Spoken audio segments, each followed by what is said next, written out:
back on Morning Line. Thanks for joining us. Our guest, Davidson County Sheriff Daron Hall. It's good to have him on. We haven't seen him in a couple of months, and last time, just beforehand, one reason we had to put it off is the Alex Friedmann trial was scheduled to happen, which it has. Alex Friedmann, again, you'll recall, was convicted at trial of, among other things, planting weapons inside during the construction of the new Davidson County Jail.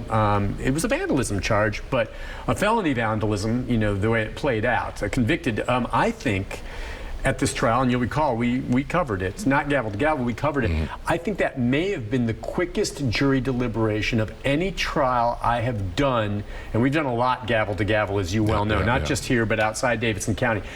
I forget. It was 56 minutes. 56 minutes, which for a trial that took a few days and had some complexity to it, that jury had no doubts, guilty. I mean, 56 minutes, usually just out of an abundance of caution, you assume they're going to take some time to elect a jury foreperson and then maybe just, you know, let's just go over the stuff, and that's going to take a couple hours. No, they were in there, guys, okay, who wants to be? Okay, you're the foreman. Let's vote. Guilty. End of story.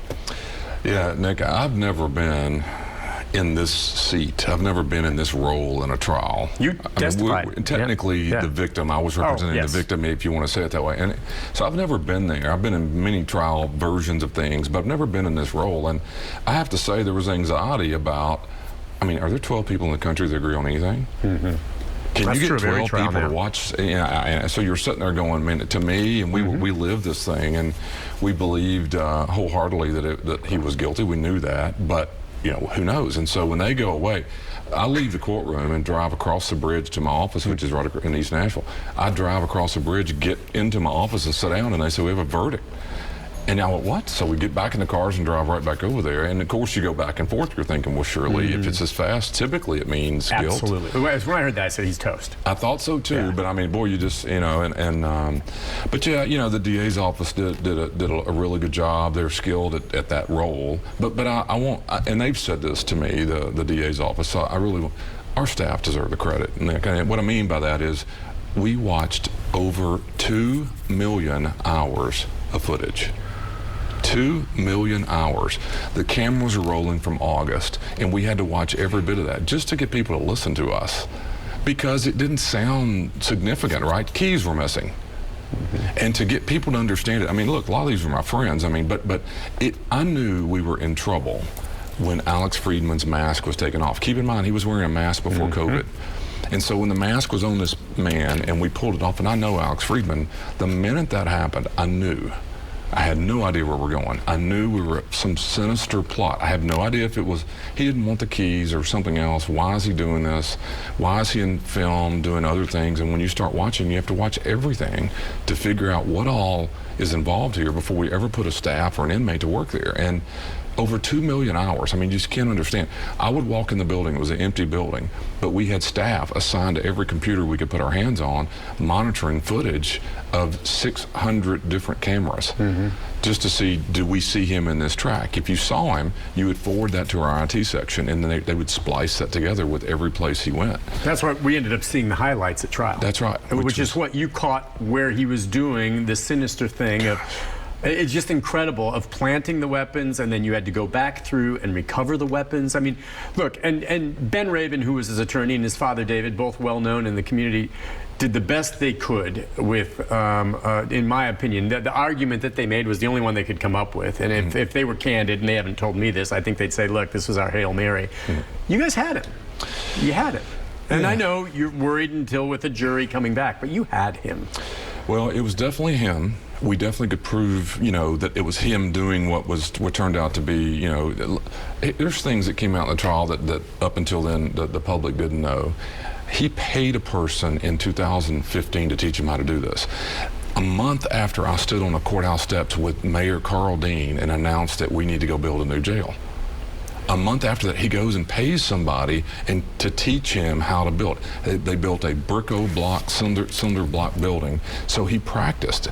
And meaning, so this, whatever his plan was, he hatched it back in 2015. 2015. A month after we announced we're going to build a new facility. At the time, we were going to Antioch. Okay, so again, climbing inside Alex Friedmann's head, which is something I think none of us really want to do. But there was never a manifesto found. We've covered a lot of the bases about what was found, and we've seen what happened in trial. What we still don't know for sure to this day, because there was no manifesto that we found or a diary that he had written spelling out what his plans were. But I think we can come up with a pretty good idea of what his end game was based on the evidence. And from your perspective, not that it makes a difference on his guilt or innocence, but just what do you truly believe his end game was? How was he going to play this out? I'm convinced he was going to be arrested himself. He is incredibly bright, very sophisticated. He worked on this for years. No one else is involved. We know that. He hired 2 homeless guys. That's who we were looking for at one point. Homeless guys to watch the door while he was actually, the days he actually planted the guns himself. They had no idea what he was doing. He paid them $20 to stand at the door. He gave them construction gear to come in and look like the part. So they didn't even know what he was doing. But so there's no one else in this whole world who he communicated with about it. We know that. He's too smart to do that. Even his wife. And that's a person I'm not sure what we know. We know the house was searched. We know she claims she doesn't know, but she doesn't have to testify. He married her in 2019. He married her for purpose. Okay. So, okay, and we're going to get to what was found at his house, but let's hit that first. In addition to finding the weapons inside the jail, which I wanted to ask you this, I told you in some of the videos at trial, it showed the guns coming out of the walls, and they looked pretty corroded and nasty. It seemed like he came to the conclusion maybe there was an issue with that, and you said in some of the packages, what did you find? Yeah, the, what's it called? It's the moisture resistant. The first gun didn't have it in it, and it was rusty, and I think he got home and thought, I need to, because they'd already planted it in the wall, I need to remember it may rust. So he put it's the little... it's like a silica pad. Yeah, you see those, so he planted those, and the next 2 guns are perfect. So he even thought of that. Okay, and then a search warrant at his home and some of his property turned up what kind of weapons? Yeah, so at his house, at the house he lived in with his wife, they found the mask and clothing he was wearing and many, many, many airsoft guns. Okay, that was at his actual residence. Where he was practicing, which was out off Harding Place in a warehouse space that he and another man shared, he had a cachet case that the day he was to turn himself in, he moved that case around Nashville and ultimately to a friend's wife's garage. And so when they traced all these steps, he also went and had notary public, so if something happens to him, he was able to power of attorney, or what do you call it, where I move if something happens to me, I move my items to Beres. He cleared all that up. And so this cachet had 21 guns in it, had every kind of gun imaginable, had a grenade launcher, had multiple assault weapons, long weapons, pistols, multiple 9mm. I mean, it was every gun you can imagine in a case. And he was moving that the day he was to report. He knew he was indicted. The DA's office allowed him to report. Don't forget, he did not report. He was to report at 9 in the morning. He did not. I was convinced he was never going to report. And keep in mind, too, he had all these weapons. He's a convicted felon. That's so right. that is what, by the way, he's facing federal gun charges for having had these. Yeah. So they recover all these weapons. And so then, again, you said, and let's get more into that. Yeah. You think his end game was he sought to get himself arrested, and what would his plan have been? Yeah, so he planted the tool kits, escape kits in every housing unit in the facility. What that means is no matter where he was to be housed when he arrived, he had his hands on a kit that had the security equipment that would allow you to remove the mirrors where the guns were hidden behind. So you couldn't remove that without this special tool. He had that in every housing unit. So if we put him in C unit or D unit or B, he knew exactly where that was. The guns were hidden where inmates are allowed to go, medical and visitation, common spaces. So he knew that that's how the movement would occur. He even contacted my office months out, wanted to know where the law library was going to be, because he knew he could go to the law library. We didn't have a law library, it's electronic in this building. But he was shopping to see where he would be able to plant the guns outside of the housing units. Now, only he would know where they are. That's right. So by what would his game have been? Okay, tie that in with him being arrested and going behind bars, and then also having this arsenal outside that maybe he could outfit other people with. What would the plan maybe have been? One more piece that didn't come out in trial that is true. He also planted up one of our uniforms somewhere in the building, and we've had some problems getting all of that collected. But the reality of that is that was a set of a uniform for the unit of our staff's uniforms. My belief is he was going to get his hands on the guns. He was going to release multiple doors, i.e. that get you out. I could show you this in a stairwell where he had worked multiple times. He was going to shoot his way out. He was going to shoot his way from where he was, open the door, that cell block and others would be allowed to go down the hatch with him. I think he was going to put on a sheriff's uniform and go out.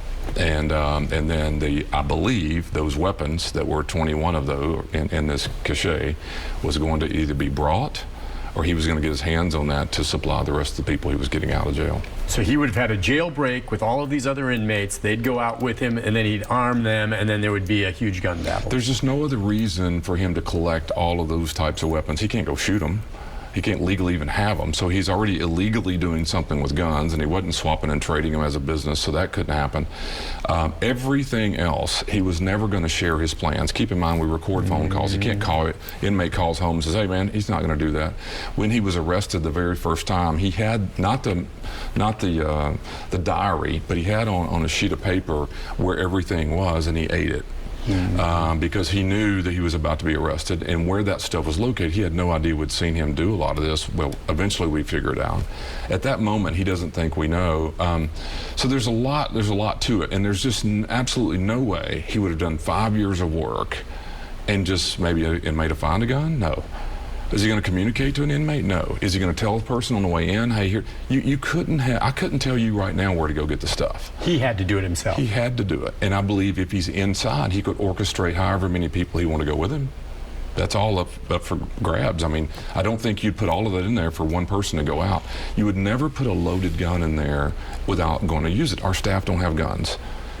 So you don't need guns to get out. You need keys and other tools. If it was just an escape, there's ways to do that. I mean, you would jam locks, you would all kinds of ways to maneuver yourself out, but you put loaded guns in there because it was a blaze of glory. He was going to be a martyr for whatever he believes and whatever his message was, who knows. And he is an incredibly smart person, and so he knows sharing information is not smart, is not going to help him. He knows getting people involved is not going to help him, and he controlled the plan. Wow. All right, this is fascinating. Gosh, and we'll talk about the fact that it's probably going to be a movie. And who will star as the sheriff? We'll take a break. When we come back, we'll talk more, maybe a bit about that to wrap it up, and some other items as well. We can take some phone calls, 737-7587, right after this.